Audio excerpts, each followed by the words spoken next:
You're tuned to 93 FM KDIK, Apache Junction.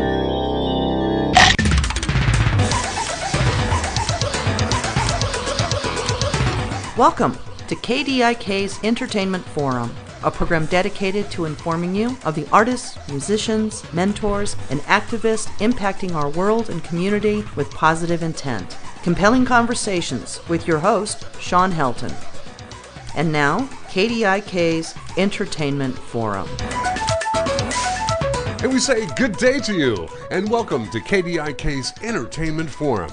I'm your host, Shawn Helton, and today we have a very special show lined up for you. I'll be interviewing author Buzzy Martin, and we'll be discussing his book, Don't Shoot, I'm the Guitar Man. So with no further ado, here we go. And joining me via the phone lines today is Buzzy Martin, musician, youth advocate, author, all-around good guy. Buzzy, how are you today, my friend? Doing really darn good there. How you doing, Shawn? I'm doing wonderful. A little blustery out here for us today. It was bright and blue this morning, and now it's looking like wind and rain and weather for once. So what's the degrees right now? You in the high 80s? No. We're barely going to hit like 72 today, which is unusual for the Valley of the Sun. I like it. You're up there in northern North Bay area, I believe. Yeah, I live about 45 minutes north of San Francisco, and it's a little windy here right now, but it's beautiful. I live in paradise. Gorgeous area up there. Yes, as we both do. Yes, as we like it as musicians are. Anyway, Buzzy, the reason why I am having you on this show today is I'm so intrigued with what you have done as far as helping at-risk youth and also young men in the prison system. Obviously, this is what has inspired you to write your book, Don't Shoot, I'm the Guitar Man. It's just a remarkable true story of you, how you worked with the inmates at San Quentin Prison. And I'm just fascinated that you would take the time out of your life to help these young men, and really what inspired you to do so. Well, first of all, Shawn, I'm really humbled to be on your show, and thank you for asking me. I was touched at a pretty early age of life to where I was had the gift of music, and it really, kind of brought me along in life, and that's what I wanted to do. So I started working with at-risk youth in about 1993, and by 1998, I was working at Juvenile Hall pretty much full-time teaching kids music, and I had this opportunity to go to San Quentin, which I thought would have been a 12-week course. It ended up being 3.5 years. Oh, God. And that's how it basically started. Amazing. And the work you've done, from some of the stories I've seen or read in your book so far, it's just amazing how the power of music, how it can transcend gangs and their colors. Suddenly you find people that would otherwise be at odds with each other find themselves now working with each other under the guise of music, if you will. It's just fascinating. Yeah, under the circumstances. I find that, first of all, music does move the soul, and it brings an innocence into people that's almost childlike. And so when you have those components, and there is no colors, there are no gangs, it's just people. And you forget about that whole facade through music, is how I feel with it. And for me, growing up in Michigan, I would had heavy doses of Motown, and which was basically black music for the most part. It was pop music, but it was still black music. And I find that transcends with all people. There's no more colors. There's not a gang thing anymore. It's just people listening to music, and it was basically really easy. They just became little kids. Yeah, so you find it transcends race. There is no racial problem, and music is so universal. And I'm sure you will agree with me. You and I probably both, well, I know I did, growing up in schools, at least in our time, music was part of the curriculum. It was just like going to math, reading, writing, arithmetic. It was part of the curriculum. And nowadays, with budget cuts, I think in so many of the public schools, we find that there is no longer a music program even available. And then the shame of that is music is not just about learning the instrument, but it helps you in social aspects, reading abilities, math abilities. All those things are heightened through music. Wouldn't you agree? Well, not only would I concur to that, I'd also take it one step farther. When you have fine arts programs being dropped, and sports programs, things that really help kids with their self-esteem, like you're saying, their dedication, practicing skills, social skills, all of that comes into play when you're playing music or doing sports or arts or dancing or whatever it may be. And, I don't know where it is. You're in Arizona, correct? Correct, yes. So I don't know what it's back there, but since 1980 in California, they've only built one college and 22 prisons. So So that kind of tells you where they are. It's a travesty. And yeah, growing up for me, music was everything. It was a requirement to take music and choir. You had to take choir. Even the guys in the football class had to take choir and glee to get into, to stay in sports. And that's just what it was. And yeah, I just feel that, that's lacking not only in our schools, but in society. We've made it such a bad thing to be into the arts, where other countries just look at us and go, you got to be kidding me. Well, and I can only speak from my own experience. Number one, it certainly has kept me out of the pool halls, as it were. I've managed to play music my whole life, and the relationships that I have developed over those years and years of doing this are relationships I still hold today. They're not short-term relationships, and all of these things have helped me succeed, not only as an artist, but just as a human being in general. And I think we're missing the boat when schools will not fund a music program. I think you can look at any statistic today. If you look at the cost of incarcerating an individual versus the cost of the education for that individual, it's tenfold the amount of money spent to keep that individual behind bars. Well, there's no question. Here's the elephant in the room. Here's the big problem, and this is what I discovered since my books come out, and I've researched now for a second book. CCA, Corrections Corporation of America. They're private for-profit institutions, prisons and juvenile halls. There's money in those hills. So when you look at the being cost-effective, it's cost-effective to who? Well, to human beings, it's just really sad. But to other people and corporations, it's money. And that's where we start really making the teeter-totter in the whole deal. And I agree. It's like, why don't we have music programs? Why don't we have mental health facilities? Why don't we have some of these things instated instead of just going for the fast buck and just locking everybody up? Yeah, the fast buck. And we know that doesn't work. It never has worked. It never will work. And that's the problem. Again, I don't know what it's like in Arizona. I know in California, 85% of the guys that I worked with in San Quentin State Prison were there for nonviolent drug, alcohol crimes. They didn't do anything to anybody but to themselves. So not even violent crimes? Not even violent crimes, no. Drug-related, alcohol-related, stupid, poopy stuff, Well, we were all kids once, right? I mean, we all make mistakes. We all make mistakes, but nowadays it's cost-effective to lock people up. And once you lock them up, in this revolving circle. Granted, I don't think, there should be some people locked up, no question. I would say 20% of the people that are in prison should probably be there. Maybe 30% should be locked up. But we really need to clean houses, and it's just too easy, especially when you have political time going on and stuff, to where you just lock people up, and that's what we do with our problem. That's the beauty of people like yourself. I just have the utmost admiration for anyone that will take time out of their life to help mentor these people, and that's exactly what you do. You have a program called Mentoring Through Music. Is that correct? That's correct. And what I do is I go to, juvenile halls. I'm starting to go to, I just went down to Los Angeles and met with their kids, and I try to explain to these kids, mentoring through music can be a lot of ways.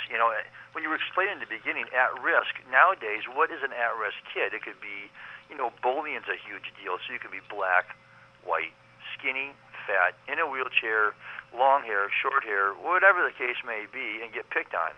And that leads to a lot of things. And then when you throw in the fact of either dad's in prison or not around, mom's, Sure, single parent or not at all. Whatever, you're living in a hotel or whatever. All these things are coming to play with kids, and then you're trying to go to school. That makes it so difficult, and it takes away from, I think, the youngsters the ability to even retain what they're in school for. Right. I mean, you're there to learn, but how can you learn when you're realizing that your little sister's been molested, or you've been beat up from your stepdad, or you don't have a dad, or whatever the case may be, and then you're thrown into that lump sum, and then you get into a continuation school or community school, and then you go into the juvenile hall system, and then you're probation, and then that's it.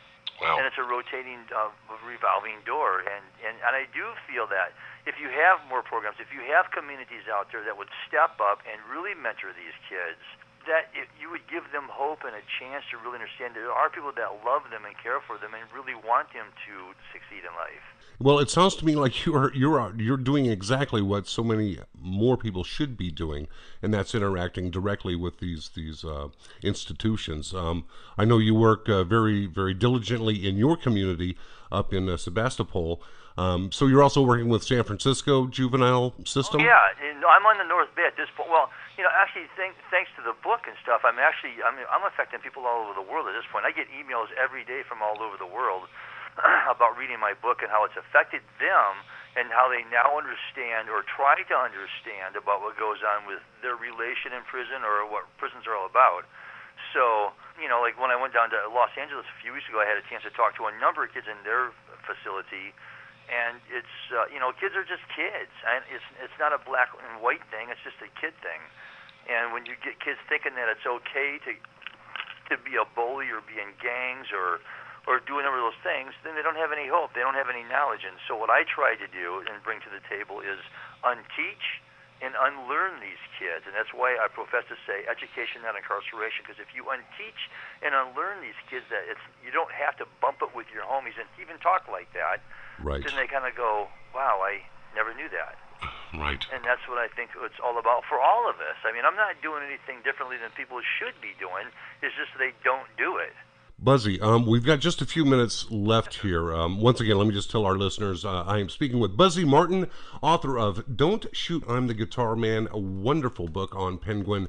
You need to check it out. And, of course, at the end of the show, I will give you all the websites and information about Buzzy and his book. But I understand, not to change the subject here, but this book is going to become a movie. Is that correct? Yeah, that is totally correct. And that's another thing I'm pretty honored and humbled by. We signed 2 contracts within 10 days, and that was with Berkeley Penguin Books and then Prodigy Motion Pictures, a Bay Area independent film company here. So they're up and running. They have Eric Roberts playing the role of myself, and about 40 characters right now they have involved in the movie. If you go to prodigymotionpictures.com, that will show you all the movie stars that are coming on board, and it's just a wild experience to have this come out to where we actually can put a face on the kids that are at risk, because that's one thing that people don't understand of, what an at-risk kid or what an inmate looks like. It is something that so many of us don't have the ability or need to ever see.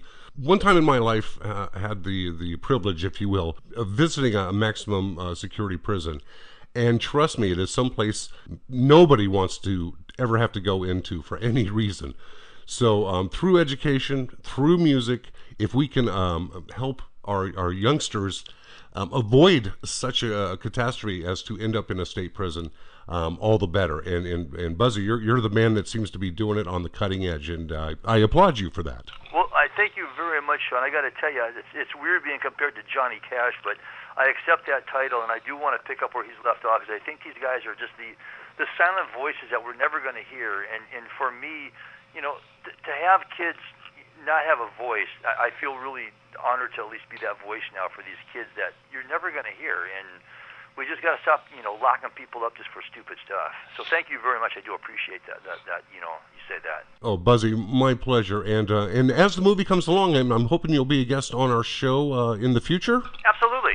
Excellent. Now I've listened to a lot of your music, and you have so many great songs to choose from. I mean, Kids Helping Kids. There's Please Come Home, I Need You. But I wanted to ask you this. I wanted to end the show today with one of my personal favorites. Most importantly, because it's so simple. It's just you and the guitar, and it's you doing a take on "I'll Be Home for Christmas," If Only in My Mind. And I love that song because it really kind of tells the story about what we're talking about today. Right, that came to me. It just kind of was funneled through me. I got up, I wrote the chorus in one verse, and within a couple of days, I had the whole thing. Went to the studio, laid it down, and it's my interpretation of an inmate writing a Christmas letter to his mom and explaining that in his mind, he can smell and feel Christmas. It really speaks to exactly what I think we're both trying to change in our society and in our world, for that matter. So as I say, it takes a village, and it sounds like your village is alive and doing well, my friend. We're expanded it city by city. it's the train is coming to a town, and I hope to affect a lot of people in the next couple of years, enough to where, millions of people will not only read my book, but go out to the communities and really try to make that change. And Buzzy, is there anything the average person can do? Is there a contact person or something that is there some way that we can help you achieve your goals? Yeah, there's a number of ways of doing that. Obviously, I'm easy to find. There's no secret. You can Facebook me at just Buzzy Martin. My website is buzzymartin.com. And I would encourage anybody, like the Rotary clubs, if they bought a case of books and just delivered them to their local juvenile hall, the juvenile hall gets the books, the Rotary Club or what, everybody be really happy, and the kids would get a chance to read my book and hopefully be affected enough, inspired enough to stay out of trouble and do something else. I mean, that would be a really great way to just get the word out. I mean, just be really proactive in your communities and try to, smile more and share a song with somebody, and just, that's about it. Excellent. Okay, it's Buzzy Martin, his book out now, Don't Shoot, I'm the Guitar Man. A very easy, wonderful read. I'm actually just devouring every page of it. It's available on Amazon.com or any place fine books are sold. Anyway, Buzzy, thank you so much for joining me here today. What a joy it is to speak with you. Shawn, thank you very much, and have a great week, huh? You do the same, brother. Hey, buddy. All right, bye-bye. Bye. Buzzy Martin, ladies and gentlemen, and be sure to get out there and buy the book, Don't Shoot, I'm the Guitar Man. It's a great read, and it's for a great cause. It's available at Amazon.com, and of course you can always get it from Buzzy's site, BuzzyMartin.com. Once again, thank you, Buzzy, and I'm going to leave you with this. This is Buzzy performing his song, I'll Be Home for Christmas, if only in my mind. See ya!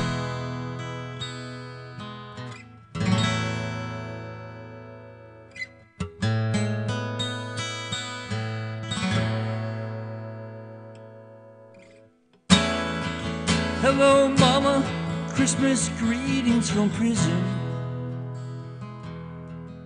I hope this letter finds you doing alright. It's your baby boy sending you love and kisses from your son who's serving life. I'll be coming home for Christmas, Mama, if only in my mind. Behind the walls of this old prison, there's no holidays, just broken hearts and time. The inmate world, it ain't easy, running scared, living life day by day, being locked up in this cage called prison. No holiday gifts from Santa on Christmas Day.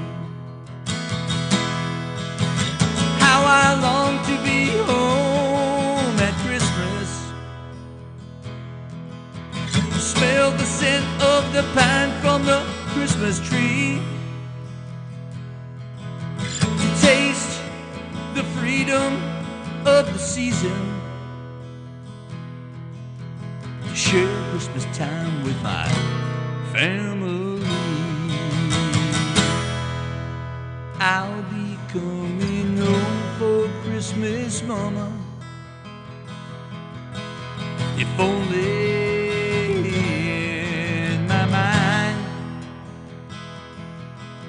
behind the walls of this old prison. There's no holidays, just broken hearts and time. There's no holidays, just broken dreams and lies.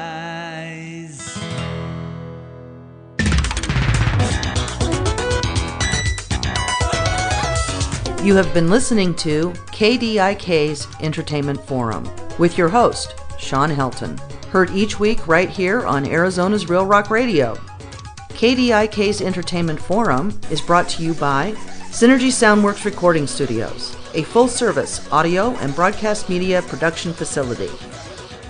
If you would like to be a guest on this show, please contact us at www.synergysoundworks.com. This concludes KDIK's Entertainment Forum, and thanks for listening.